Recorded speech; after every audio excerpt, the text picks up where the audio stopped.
हाँ तो बच्चों, आप लोग कैसे हो? मुझे पूरा विश्वास है कि ठीक ठाक हो गए, मस्त हो गए। अगर आपकी परीक्षा हो गई होगी तो अच्छी बात है, अगर नहीं हुई है तो और अच्छी बात है, क्योंकि आपको और टाइम मिला है बेहतर से तैयारी करने का।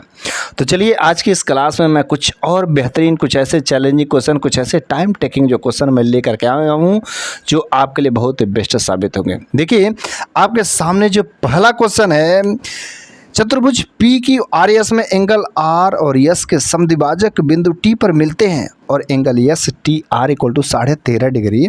यदि एंगल पी और क्यू से अनुपात 4:5 है तो क्यू और पी के मापों के बीच का अंतर पता करो।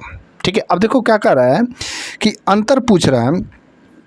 एक जो है हम लोग चतुर्भुज बनाते हैं, यह चतुर्भुज है पी क्यू आर एस, यही है पी क्यू आर और यस। चूंकि आर यस का समद्विभाजक जो है टी पर मिलता है, ऐसा क्वेश्चन में दिया और यह 13.5 डिग्री दिया है, राइट। और पी और क्यू जो है 4:5 के रेशियो में है, तो यह 4x है और यह 5x है, राइट। इसका जो सिंपल सा फार्मूला होता है, यदि हम लोग को फार्मूला याद होना चाहिए कि जो यह एंगल टी है, एंगल जो टी है या इन दोनों के, मतलब जो एंगल टी है इन दोनों के सम का आधा होता है। Angle P plus angle Q upon 2, इसका आधा होता है। मतलब यह जो है इन दोनों के सम का आधा होता है। अच्छा, पूछ क्या रहा है? इन दोनों के अंतर, मतलब 4:5 है तो इन दोनों का सम जो भी होगा 9 का होगा। इन दोनों का सम जो भी होगा 9 का मल्टीपल होगा, लेकिन इनका अंतर जो पूछ रहा है अर्थात 1 की वैल्यू पूछ रही है, राइट। अच्छा देखो, यहाँ पर एंगल टी की वैल्यू कितना दिया? 13.5 दिया है। कितना दिया? 13.5। और एंगल पी और एंगल क्यू तो 4x प्लस 5x मतलब 9x होगा और 9x अपान का 2। अच्छा देखो, 9 से जब हम लोग कट करेंगे तो यहाँ पर कट करेगा 9 का 9, 9 × 5 = 45 मतलब 1.5, और यहाँ पर x इक्वल टू आ जाएगा 1.5 दूना 3, राइट। तो ये आपको फार्मूला पता होना चाहिए। मतलब यह जो है इस दोनों का यदि समद्विभाजक जो मिलाते हैं तो इन दोनों के सम के आधे के इक्वल होता है, राइट। इसको यदि हम लोग प्रूव भी करना चाहे तो प्रूव कर सकते हैं, लेकिन अभी जो टाइम नहीं है, हम लोगों को फास्ट कितना टाइम, कितना जल्दी कुछ फार्मूला को जल्दी से रिवाइज करना जरूरी होता है, राइट। नेक्स्ट हम लोग क्वेश्चन अगला देखते हैं। दो क्रमागत विषम संख्याओं का गुणनफल जो है 16,383, ध्यान से देखना है 16,383, ध्यान से देखते हैं। यदि यूनिट डिजिट हमारा 3, चूंकि दो क्रमागत विषम संख्या है तो कोई भी होगा, दो क्रमागत होगा। चूंकि ऑप्शन में यदि हम लोग देखते हैं तो यूनिट डिजिट 9, 5, 3, 7 है, तो कोई दो लगातार देखते हैं। अब दो लगातार देखते हैं तो हमारा 3 है, लास्ट में 5 है और 7 है, 9 है। यदि क्या इसका मल्टीप्लाई करते हैं तो यूनिट डिजिट 3 आएगा? नहीं आएगा। 3 × 5 = 15। इसका करते हैं तो 3 × 7 = 21, 3 × 9 = 27 नहीं आएगा। 5 × 7 = 35, 5 × 9 = 45। यूनिट डिजिट हमको देखना है, लेकिन 7 जैसे इन दोनों का करते हैं तो 7 × 9 = 63। चूंकि दो लगातार विषम संख्या है तो 127 और 129 छोटी संख्या पूछ रहा है, तो छोटी संख्या क्या होगी? 127 होगी, क्योंकि 127 और 129 इन दोनों का प्रोडक्ट करेंगे तो 63 आएगा। यूनिट डिजिट 3 आएगा और दो लगातार विषम संख्या छोटी संख्या पूछ रहा है, तो यही हमारी छोटी संख्या होगी। बातें समझ आई, राइट। नेक्स्ट क्वेश्चन हम लोग देखते हैं। अच्छा देखो, एक त्रिभुज का क्षेत्रफल पूछ रहा है, त्रिभुज का एरिया पूछ रहा है, जिसकी भुजाएं 28 संबंधित 23 संबंधित 35 के अनुपात में दी। इसका परिमाप जो 516 सेंटीमीटर है। अच्छा देखो, एरिया पूछ रहा है। क्या पूछ रहा है? एरिया पूछ रहा है, राइट। एरिया जब पूछ रहा है तो इसका साइड जो दिया है ABC, चूंकि रेशियो के टर्म में दिया है, राइट। जब रेशियो के टर्म में दिया है तो 28, 23 और यह जो है 35, ये दिया है। अच्छा, इसका परिमाप यदि हम जोड़ते हैं तो 30, 20, 50, 20, 70 और 8, 3, 11, 5, 16, 70 और 16 कितना होता है? 86, राइट। इस 86 की वैल्यू यह कह रहा है कि यह परिमाप जो 516 दिया है। मतलब 86 का कितना गुना? 66 को 36 मतलब 6 गुना है, राइट। 86 का कितना गुना है? 6 गुना है। तो पूछ रहा है कि इसका एरिया कितना होगा। अब देखो, यहाँ पर ना तो कोई ट्रिपलेट है, तो सिंपल सी बात है, हमको भाई ये हीरोन्स फार्मूला से ही जाना पड़ेगा।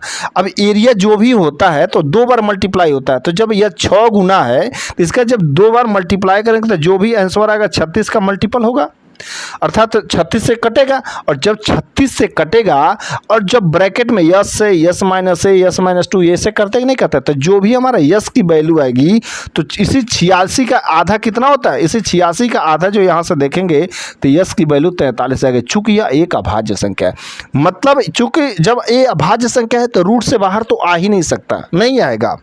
तो रूट के अंदर जो भी होगा 43 का मल्टीपल होगा और बाहर जो भी होगा 36 का मल्टीपल होगा, राइट। अब हम लोग ऑप्शन से देखते हैं, तो 36 और 43 का मल्टीपल चेक करना है। पहला ही 772 है, 36 दूना 72 या 36 है तो 9 का मल्टीपल चेक करते हैं, 7 दूना 9 से कट जाएगा।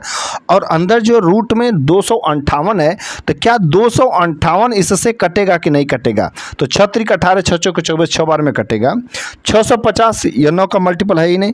420 4 2 6 9 का मल्टीपल है ही नहीं। 5 4 9 ये 5 4 9 तो 9 का मल्टीपल है, 36 से भी कटेगा। लेकिन जो रूट में 319 है, क्या 3 का तो बस 3 से गुणा करने पर तो आएगा, लेकिन 3 3 के 9 3 चौको 12 129 आ रहा है, तो 129 चूंकि 43 का मल्टीपल है ही नहीं, तो 43 का मल्टीपल वाला बस पहला ऑप्शन है, इस वजह से पहला ऑप्शन सही होगा। इसको सॉल्व करेंगे तो बहुत लंबा मेथड जाएगा, बस ट्रिक से मल्टीपल से चेक करके यहाँ पर आगे हम लोग निकल सकते हैं। खास तरीके से जो रेशियो वाला होता है ना, ट्राई करना चाहिए, कोई ना कोई मल्टीपल का ही ऐसा कुछ बनेगा और वहाँ से आप सॉल्व करके आगे निकल सकते हैं, राइट।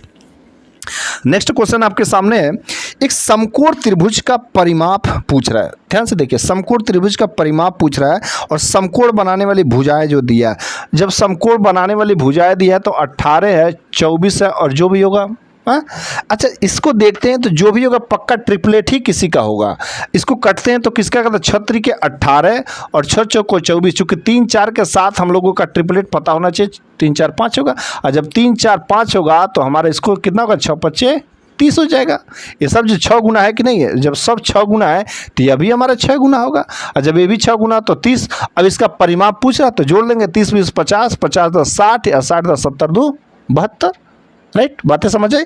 तो इस तरीके से हम लोग आगे चल सकते हैं। नेक्स्ट क्वेश्चन, एक फल विक्रेता 1 रुपये में 2 नींबू खरीदता है और उन्हें 3 रुपया में 5 की दर से बेच देता है, तो उसका लाभ प्रतिशत पूछ रहा है। देखो यहाँ पर हम लोग कैसे सॉल्व करेंगे, यहाँ पर लिखते हैं हम रुपया और यहाँ पर लिखते हैं सामान। अब देखो 1 रुपया में 2 नींबू, 1 रुपया में 2 नींबू और 3 रुपया में 5 नींबू की दर से बेच देता है। अब देखो यहाँ पर 2 नींबू है, यहाँ पर 5 नींबू है। अब भाई सामान जब बराबर रहता है तभी तो घाटा मुनाफा होता है। जब ये जैसे हुआ कि हमने 5 पेन जो 10 रुपये हम खरीद करके लाया और यहाँ पर आया तो वही 5 पेन जो 12 रुपये में बेच दिए, तभी तो घाटा फायदा जो है जल्दी पता चलता है। तो हम लोगों को सामान इक्वल करना जरूरी होता है। तो यहाँ पर 2 है, यहाँ पर 5 है, तो यहाँ पर भी हम लोग 5 से गुणा कर दें और यहाँ पर भी, यहाँ पर 10 हो गया तो यहाँ पर 2 से करते हैं और यहाँ पर 2 से करते हैं। जब समान इक्वल है तो यहाँ पर देखते हैं 5 आएगा और यह 6 आएगा, मतलब 5 का सामान जो है 6 में बेचा तो कितना % का फायदा हुआ, मतलब 1 रुपया फायदा हुआ तो कितना पर हुआ 5, तो 1/5 का मतलब कितना होता है 20%, राइट। 1/5 का मतलब कितना हुआ 20%, सिंपल सी बात है। 5 का सामान 6 में बेचा मतलब 1 का फायदा हुआ तो 1/5 मतलब 20%, राइट। नेक्स्ट क्वेश्चन हम लोग चलते हैं, 2 चचेरे भाइयों का वर्तमान आय का अनुपात 3:2 है। 6 वर्ष बाद यह अनुपात 5 से बंधे 4 हो जाता है। 4 वर्ष पहले उनकी आय का योग क्या है। इसको कलम उठाने की जरूरत नहीं, ध्यान से देखिए, बस थोड़ा सा मेरी बातों को सुनिएगा। अच्छा, जो भी क्वेश्चन पूछ रहा है 4 वर्ष पहले उनकी आयु का योग पूछ रहा है। अच्छा देखो, वर्तमान आय का अनुपात जो भी दिया है, वर्तमान आय का जो अनुपात दिया है 3:2 है। यदि इनका सम करते हैं तो सम करेंगे तो 5 आएगा। और यह कह रहा है कि 4 वर्ष पहले उनकी आय का योग क्या होगा। 4 वर्ष पहले मतलब यह जो वर्तमान है, वर्तमान का योग तो 5 के भी मल्टीपल में आएगा, जो भी आएगा 5 का मल्टीपल आएगा। और जो पूछ रहा है 4 वर्ष पहले इनकी आय पूछ रहा है, इनकी आय का योग मतलब जो भी आंसर दिया होगा 4 वर्ष पहले का ही आंसर दिया होगा। और जब 1 में 4 साल घटेगा, दोनों लोगों का है तो 1 में 4 साल घटेगा, 2 में 4 साल घटेगा तो दोनों मिलाकर तो 8 साल घटेगा ना। जैसे मेरा 15 साल है, आपका 15 साल है, तो 15 15 30 साल। लेकिन जब हम कहेंगे कि भैया 4 साल पीछे जाना है, तो भैया 15 में से 4 घटाएंगे तो 11 साल होगा, तो 11 दूनी 22 साल होगा, तो 8 साल कम होगा ना। तो वैसे यहाँ पर जो भी आंसर आया है 4 साल पहले के करें तो 8 साल कम करके, मतलब वर्तमान से 8 साल कम, मतलब जो भी आंसर दिया 8 साल कम, और प्रेजेंट का दिया है 5 के टर्म में, मतलब 5 का मल्टीपल होगा। जो भी आंसर आया है 8 का साल कम। अब इसमें 8 जोड़ के प्रेजेंट आई निकाल लेते हैं। पहला में यदि हम लोग प्रेजेंट आई करते हैं 8 साल पहले है, तो 5 में 8 जोड़ेंगे तो 13, 5 का मल्टीपल है ही नहीं। दूसरा देखते हैं 11 में 8 जोड़ते हैं तो 19, 5 का मल्टीपल फिर से नहीं है। तीसरा देखते हैं 7 में 8 जोड़ेंगे तो 7 8 15 और 5 का मल्टीपल है, मतलब पक्का हमारा तीसरा ही ऑप्शन सही होगा। राइट, इसको थोड़ा सा बारीकी से समझना है, वरना आप जो है वैसे बेसिक से भी लगा सकते हैं, जो हमको पता है डिफरेंस करके वैसे भी करो आंसर आएगा, लेकिन थोड़ा सा ट्रिकी भी हम लोगों को लगाने की ज़रूरत है, वरना एग्जाम में हम लोग पीछे रह सकते हैं। राइट, नेक्स्ट जो है, यदि वॉशिंग मशीन का मूल्य एक टीवी के मूल्य से 50% कम है। देखो यहाँ पर जो यह क्वेश्चन जो है ना आरआरबी का, यार बहुत शानदार, बहुत फेवरेबल क्वेश्चन है। आरआरबी का हो गया, एसएससी का हो गया, बहुत शानदार, या रिपीट भी करता है कई बार, हर सेक्शन में कहीं ना कुछ शिफ्ट में पूछता ही पूछता है, घुमा फिरा किधर ना उधर से। राइट, अच्छा करें 50% कम है, ये जो बच्चे नहीं थोड़ा सा समझते तो 50% कम है, यदि यह 100 है तो यह कितना हो गया 50 है, लेकिन हम लोग रेशियो के टर्म में सीधे लेते हैं, अर्थात यह 2 है तो यह 1 है, 50 से करने 50, 50 दूनी 100, तो इसको हम लोग मिटा देते हैं। अब कह रहा है कि वॉशिंग मशीन के मूल्य में 83% की वृद्धि होती है। इसमें कितना परसेंट की वृद्धि हुई? 83% की वृद्धि हुई, और इसमें जो 38% की कमी होती है, इसमें 38% की कमी होती है। तो पूछ रहा 8 वॉशिंग मशीन और 4 टीवी के मूल्य में कितना परसेंट की परिवर्तन हुआ।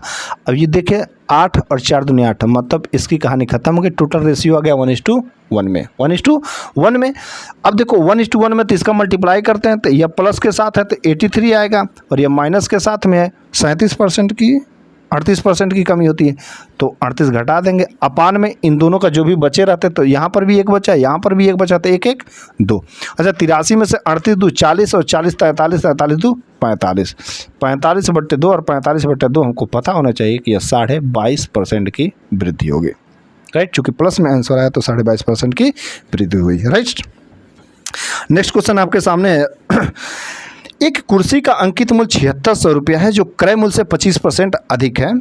इसे अंकित मूल्य पर 4% की छूट पर बेचा जाता है, तो लाभ प्रतिशत क्या होगा? देखो ये जो प्राइस दिया है ना, बस ये कन्फ्यूज करने के लिए दिया है, आपको बस संशय में डालने के लिए दिया है, इसका कोई वैल्यू नहीं है। कह रहा है कि इसका जो भी अंकित मूल्य है ना 25% अधिक है, तो यहाँ पर हम लोग मानते हैं CP है और यह जो है MP है। 25% अधिक है तो यह 100 है, तो यह 125 है। राइट, अब कह रहा है कि अंकित मूल्य पर 4% की छूट दी जाती है, मतलब -4%, 4% घटाएंगे।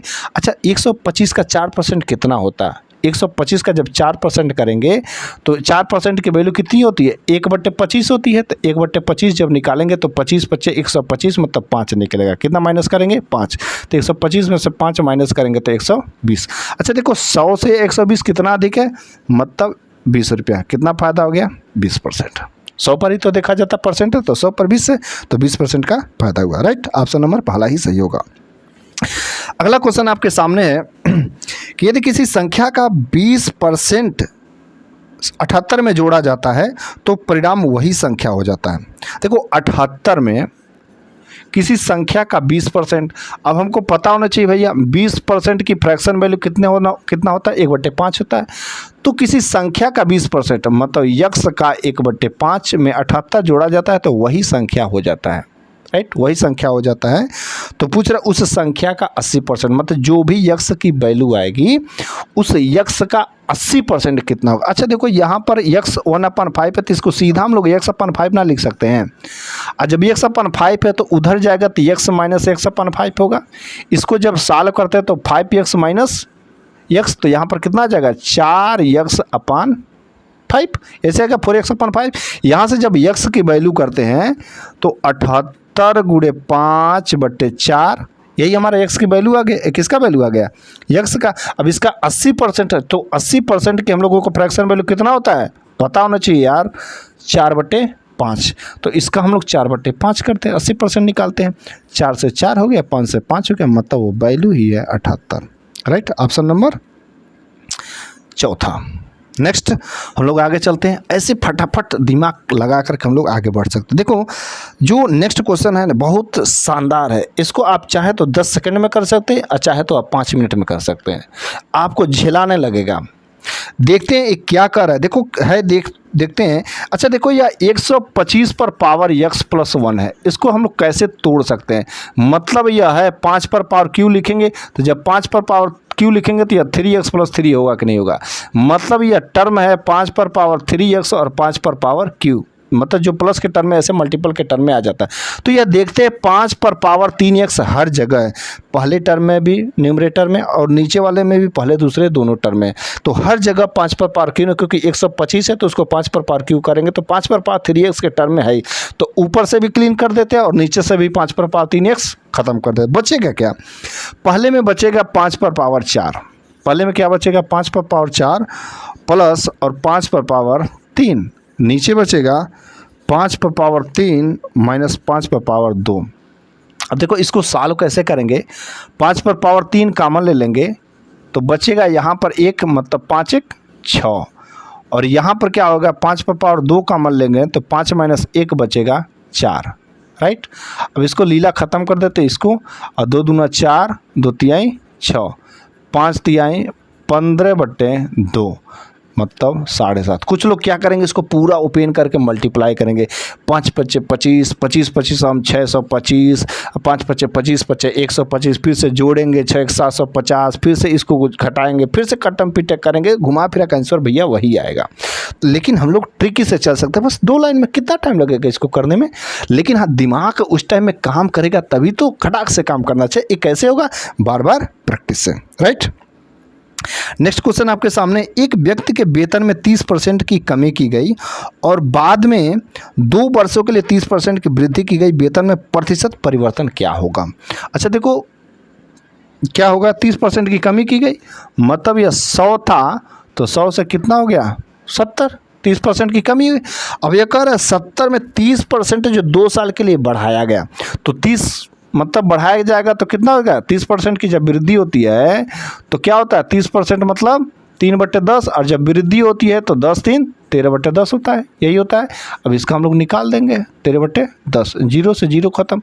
अच्छा देखते हैं तो 13 13 हम कितना होगा? 169, 7 × 169/10, ऐसे ही आएगा कि नहीं आएगा? अब यहाँ से यदि हम लोग करते हैं तो 7 9 63, यूनिट डिजिट 3 आएगा। आंसर देख लेते हैं।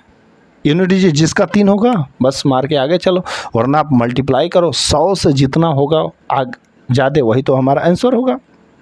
ओके, मल्टीप्लाई भी कर लेते हैं। 7 9 63 पहला ही में ये यूनिट डिजिट है, लेकिन अगर यूनिट डिजिट से मिलता है तब तो भैया हमको मल्टीप्लाई करना ही पड़ेगा। 7 9 63, 7 6 42 6 48, और 7 1 7 4 11, यहाँ पर पॉइंट लगा देंगे 1 दशमलव। अब 118 100 से कितना है? 18 रुपया, मतलब 18.3 अधिक है, मतलब 18.3% की वृद्धि हुई। तो ऐसे हम लोग कर सकते हैं। वहीं यूनिट डिजिट देखो, आगे बढ़ चलो, वरना आप अगर यूनिट डिजिट सेम दे दिया तब तो भाई हमको पूरा मल्टीप्लाई करना पड़ेगा।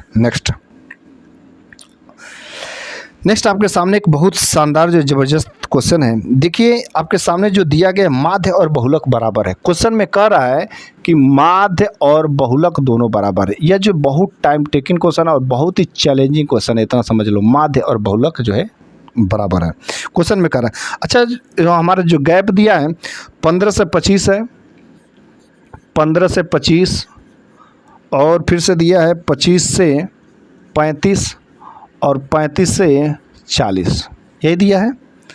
और ये दिया है 6, ये दिया है 10, और ये दिया है x। राइट, इसी x की वैल्यू पूछ रहा है। ओके, जो भी x की वैल्यू हमारी आएगी 6 से कम आएगी, लेकिन आप कंडीशन दिया है कि माध्य और बहुलक दोनों बराबर। इसका हम जो भी होगा माध्य निकालेंगे और इसका बहुलक निकालेंगे।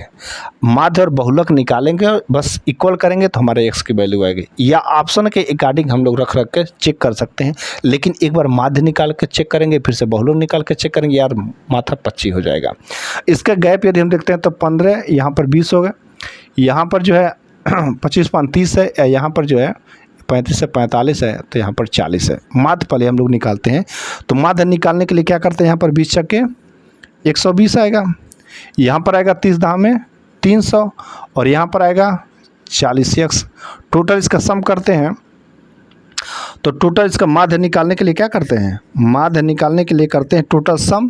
तो 3 1 420, 420 प्लस का 40x अपान का 10 6 16 प्लस x, यही होगा ना, 10 6 16 प्लस x, यही होगा। ये हमारा माध्य आ गया।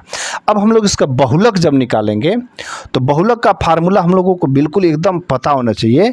बहुलक का फार्मूला हम लोग क्या होता है कि L plus F minus F1 अपान 2F minus F1 minus F2 into H।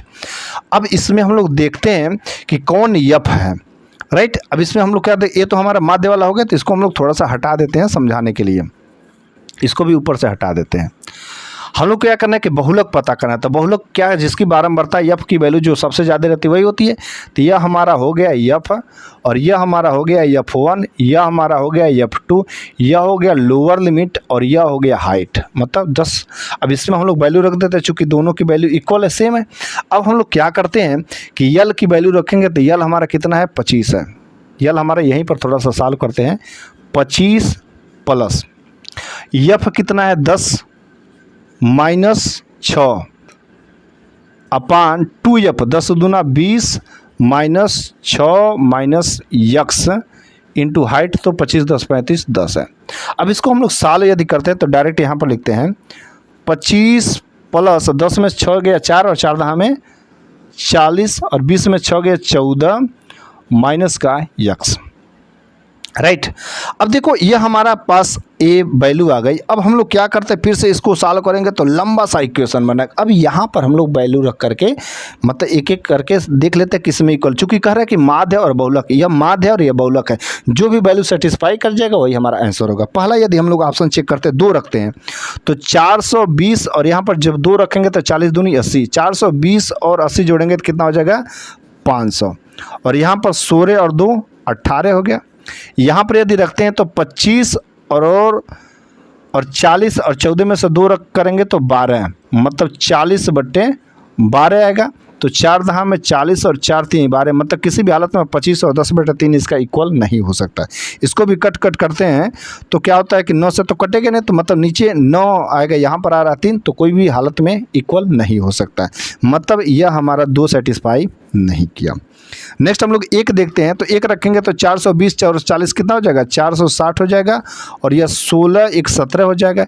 यहाँ पर देखते हैं तो 25 और प्लस 40/13 हो जाएगा। तो जब 40/13 हो जाएगा तो 40/13 वैसे देखते हैं, यहाँ पर हर जो दूसरा कुछ आ गया, यहाँ पर हर दूसरा कुछ आ गया, वैल्यू सेम ही नहीं होगी, तो ये भी हमारा सेटिस्फाई नहीं किया। तीसरा जो 4 है इसको हम लोग चेक करते हैं, 420 और प्लस 4 रखेंगे तो 4 चौक को 16 160 आएगा। तो 160 और 420 जब जोड़ेंगे तो 580 आएगा। कितना आ जाएगा 580 और यहाँ पर करेंगे तो 16 प्लस 1, तो 16 और 4 कितना हो जाएगा 20, राइट। इसको हम लोग आगे देखते हैं, 25 करेंगे और 25 प्लस 40 है और 14 में से 4 घटाएंगे तो 10 आएगा, मतलब 40/10 और जब 40/10 अर्थात 4, 25 4 29 लग रहा है, ये आंसर सेटिस्फाई कर जाना चाहिए। इसको देखो 0 से 0 और 2 से 29, मतलब यह भी 29 आ गया और यह भी 29 आ गया, अर्थात मतलब ऑप्शन नंबर तीसरा 4 सेटिस्फाई कर गया। तो थोड़ा सा यह टाइम टेकिंग है, वरना आप किसी दूसरे तरीके से जाएंगे तो सच्ची में बता रहा हूँ बहुत ही टाइम लेगा और आपका दिमाग, यही क्वेश्चन जो कुछ यूनिक होते हैं सबसे हट करके, वास्तव में ये चैलेंजिंग क्वेश्चन है। आप किसी बच्चे को दीजिए कंफ्यूज हो जाएगा, यार ये ऐसा क्वेश्चन कैसे हो सकता, कैसे सॉल्व करेंगे, राइट। तो इस तरीके से ये हमारे रहे आज के प्रैक्टिस सेट। मुझे पूरा विश्वास है कि आपको ये सब क्वेश्चन जो है थोड़े मुश्किल ज़रूर लगे होंगे, लेकिन कुछ नए तौर तरीके भी आपको सीखने को मिले होंगे।